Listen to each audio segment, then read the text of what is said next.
Ndani nyumba ya paka bomba sana kutoka GC Production, jumba la burudani. Kumbuka napigwa na Fao DJ kama kawa kama dawa kama kawaida. Tuko na Love Alarm katika episode pendwa sana ambayo inafuata ya tamthilia bomba sana. Kumbuka tuko mwishoni kabisa kuelekea kuitamatisha hapa series. Tumbakiza episode takriban 2 tu kwenda kumaliza mzigo bomba sana wapo ambao tulikuwa nao takriban mwezi mzima. Wanasema Love Alarm with the chosen one bus kama kawa kama dawa kama kawaida. Hebu tugonge pale ambapo tulishia katika msafi iliyopita ili kuendelea kupata muktaza wa hizo mambo ambazo zinaendelea kukaa. Mimi naitwa Fao DJ kutoka GC Production. Kazi kweli kweli. Basi tunaongelea pale ambapo tulipitia katika episode ambayo imepita ili kujua ni nini ambacho kilijiri katika kile kisafari kidogo ambacho alikuwa nacho mkali pamoja na binti. Hapa basi baada ya kuspend muda mrefu alikuwa anahitaji kurejea, lakini sasa Mwamba akiwa na bibia njiani walikuwa ni watu wenye furaha sana, wakiamini wamefanikisha kile ambacho kilikuwa kimeweza kurejesha tu kwa uchache furaha ya bibia. Lakini ghafla tu katika safari ambayo ilikuwa inaendelea waliweza kupata ajali ambayo ilikuwa mbaya sana, na hii ilimfanya Mwamba aweze kupoteza kumbukumbu kidogo za kiafya. Lakini bibia alikuwa ni mtu ambaye bado anaonekana yuko ana stamina, lakini Mwamba alikuwa tayari kama ni mtu ambaye amepoteza hali fulani ya kuweza kujitambua. Sasa na simu ilikuwa inaita, lakini hapa binti alianza kupata kumbukumbu ya mwanzo kabisa ya mahusiano yake kati yake yeye na Mwamba kuitwa Sunyo. Hakika ilikuwa ni mwanzo mzuri sana wenye mapenzi ambayo alikuwa anavutia sana, na kila kitu kilikuwa ni kama kimejitengeneza automatic kuwafanya watu hawa waendelee kuwa na ukaribu ambao kiukweli ilikuwa inavutia sana.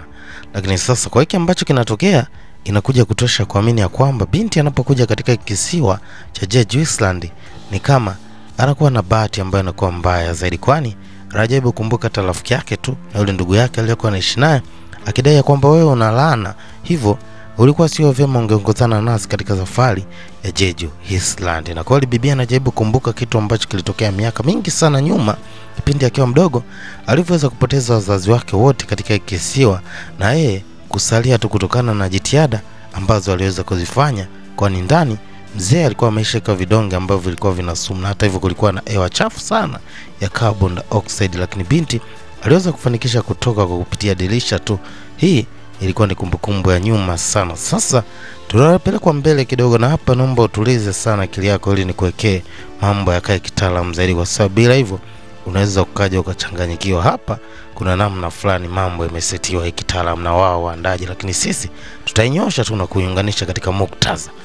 Hapa ni muda kidogo baada ya kupita kutokana na lile tukio ambalo tuliweza kuliona na mabinti wakiwa wanasoma. Sasa wasema ni kama miaka mingi sana imepita, imesogea mbele, kwa hiyo kuna mabadiliko ambayo yalikuwa yametokea.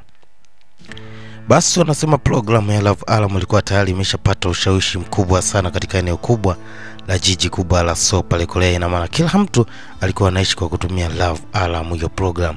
Hata watu ambao waliingia katika mahusiano ya ndoa, kithibitisho ni kihakiki kikuu ilikuwa ni program ya Love Alarm. Hingi kwa kibongo bongo hii kage kwa mzozo baba. Sasa watu wanawasha ili waweze kuhakiki mahusiano, kuhakiki harusi zaidi. Sasa hatimaye inaweza kuwaka na kuonekana watu hawa ni kweli wanapendana, hivyo hakuna kizaazaa chochote ambacho kinaweza katokea. Ile ingekuwa huko kagekwa ni kamzozo zaidi. Hatimaye ndoa zilikuwa zinafungwa na kila kitu kwa sasa kilikuwa kinakontroliwa na Love Alarm program. Lakini binti alipata nafasi ya kupitia maeneo ambayo alipitaga zamani sana na mkali kuhakikisha kutengeneza kumbukumbu ya upendo ambao alipitia, na hii ilikuwa inamuumiza sana. Sasa kwa nini binti saizi haipo karibu na mkali? Hilo ndo swali ambalo tunatakiwa tujiulize zaidi. Na hata alipokuja kwa shangazi yake huyo, anti yake aliweza tu kumwambia kwa sasa jitahidi kuhakikisha anamaliza kile kiasi ambacho kilikuwa kimesalia cha fedha. Basi baadaye bibi alienda sehemu moja, na hapa alikuwa anazidi kujileta katika kumbukumbu ambazo zimepita, lakini wakati umeenda mbele zaidi, na maana hapa tu katika story ya mbele kidogo maisha yashabadilika zaidi. Hila nitakujuza vizuri, wewe tulia na Fao DJ mwenyewe. Basi wanasema ilikuwa ni kipindi ambacho zinaelekea siku nzuri sana za Christmas, na hapa Love Alarm ndio kitu pekee ambacho kilikuwa kinaweza kikawafanya watu wote wajisikie vyema kwa msimu huu wa sherehe. Na hapa walikuwa wanasema kuna muunganiko mkubwa sana kati ya sikukuu ya Christmas na watu ambao wanapendana kupitia mfumo wa Love Alarm. Sasa ilikuwa ni katika zebra cross, katika eneo moja ambalo linaweza ikafanya mvushano wa watu wa upande wa pili na upande wa kwanza, ni kushoto na kulia, wakaweza kupishana tala binti. Sasa binti katika ile eneo Alianza kupishana, na hapa tunaona mkali wa kufahamika kwa jina la Sunyo, lakini pia kumfahamu binti wa kufahamika kwa jina la Kim Jo. Hapa alipowasha kitu iliweza kuwaka, lakini kumbuka hawa wawili wote wanampenda, na sasa kwa saizi mkali anaonekana hana time yoyote na bibi. Ni nini ambacho kimetokea hapo katikati? Yani ni kwamba anapishana tu. Lakini bwana mdogo Young aliweza kumtazama binti, ila mkali kwa sasa yuko na mahusiano na yule binti ambaye alikuwa anamforce sana toka katika episode ya kwanza.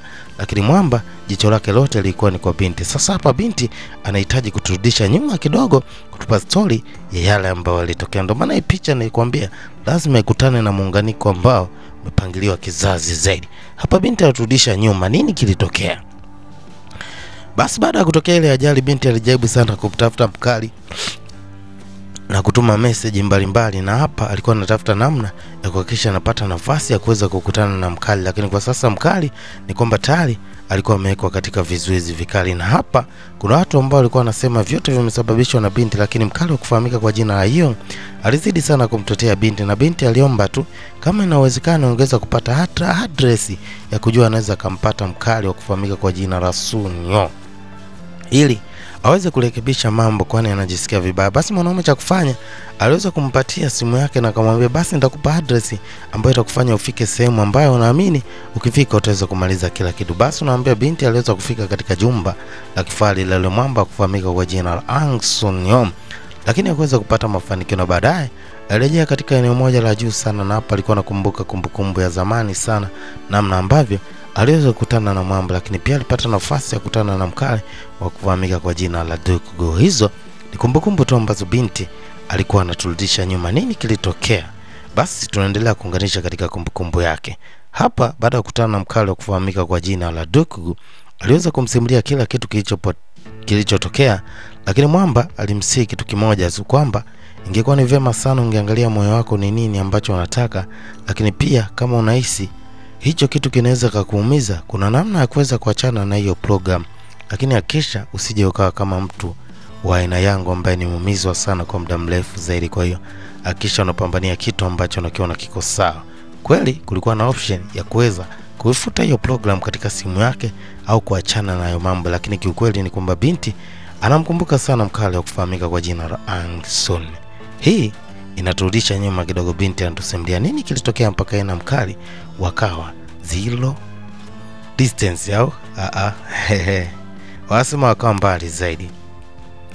Basi baadaye binti akiwa katika eneo la kuvuka hapa Tala Bintibu kuelekea upande wa pili, aliweza kupata simu, na hii simu ilikuwa inatoka kwa mkali akimwambia kwamba sasa kuna nafasi ya kuweza kufika katika jumba ili apate nafasi ya kumuona mkali wa kufahamika kwa jina la Ang Sun. Sasa mkali wa kufahamika kwa jina la Young, yeye alikuwa anafanya jitihada zote za kufanikisha kile ambacho binti anahitaji kukifanikisha, lakini kwa bahati mbaya siku ambayo binti alikuja tu na ndoa wazazi walikuwa wamerejea, hivyo ilimfanya binti aweze kukosa nafasi ya kumweza kumuona mkali. Na hapa walisikia kwamba mzee anasema ingekuwa ni wakati sahihi wa kumrejesha mkali tena katika nchi nzuri sana ya Marekani, kwani ni wakati wa uchaguzi, hivyo inatakiwa warejee kule kwa sababu kile ambacho kilimleta ameisha kikamilisha. Basi mwamba alimwambia kwa wakati mwingine atajaribu kutafuta nafasi ya kuhakikisha anaweza kusaidia kusolve hili swala. Kalikuwa ni huzuni sana kwa binti, lakini kumbuka yote ni kumbukumbu ya nyuma kidogo. Binti anazidi kutusimulia namna ambavyo mambo yalikuwa mpaka kufika nafasi ya kuweza kutengana na mkali.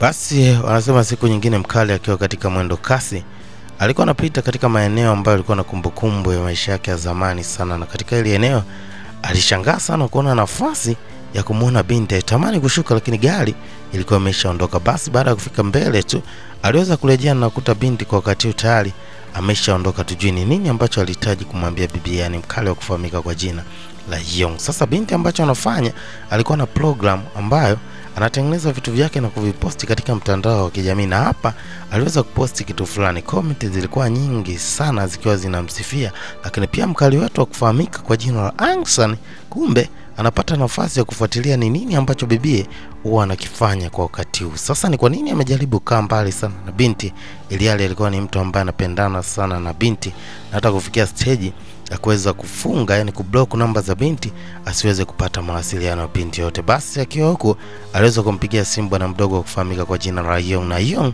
alikuwa katika matizi tu. Hapa alikuwa anamuomba, anasema na kitu muhimu sana cha kumwambia. Sasa katika eneo ambalo watu walikuwa wakiendelea kupigana picha za upendo na mambo fulani ya kuvutia, kulionekana kitu kimoja cha ajabu sana. Kuna bwana baada ya kuokota simu tu aliweza pia kukutana na kitu cha ajabu sana katika eneo hili. Yani ni kwamba hapa waliweza kukuta miili ya watu wengi sana wakiwa wamekufa, na kitu ambacho kimesababisha kifo kwa watu hawa bila shaka inaonekana ni program ya Love Alarm, kwani pembeni inaonekana simu zote zilikuwa zina ushahidi ambao unaonesha watu hawa walikuwa wanazilo, wanasema yani walikuwa wana zero direction, kwamba kila mtu ilionekana hana uhusiano na mwingine, hivyo ileta kizaza. Tutakwenda kujua mbele zaidi kwa nini watu waliweza kupoteza maisha. Kumbuka Chuma inapigwa live kutoka ZC Production, wasema Love Alarm with the choose anyone, kama dawa kama kawizo ndani nyumba tena. Hiyo picha ambayo unaiona hapo ina maana kubwa sana. Tukipata muda takuja nikusimulie na nikupe maana hiyo picha ambayo unaiona hapo. Haijawekwa tu kwa bahati mbaya katika hii tamthilia, nitakuja nikupe habari zake, kwa sababu pembeni kuna mnyama aina ya wolves, hapo kuna binti, alafu kuna maualozi. Juu huko utaweza kuona kuna picha kama za crow, alafu na kilembo fulani hivi kama cha Misri. Hiyo tukipata muda takuja nikupe maana yake zaidi, lakini kwa sasa hebu tusonge na tamthilia bomba sana ya Love Alarm kutoka ZC Production. Bwana, naomba tuzidi kupeana support kubwa sana kwa kisha mzigo tunamaliza, kwani kwa sasa tumebakiza episode 2 tu tuweze kumaliza season 1, na mambo yakawa sawa zaidi tutapiga na season 2 ya Love Alarm. Hii inaletwa kwenu kutoka ZC Production. Let's say ciao, tukutane katika sehemu bomba sana inayofuata kuendelea kuenjoy utamu wa vanilla. Here we go.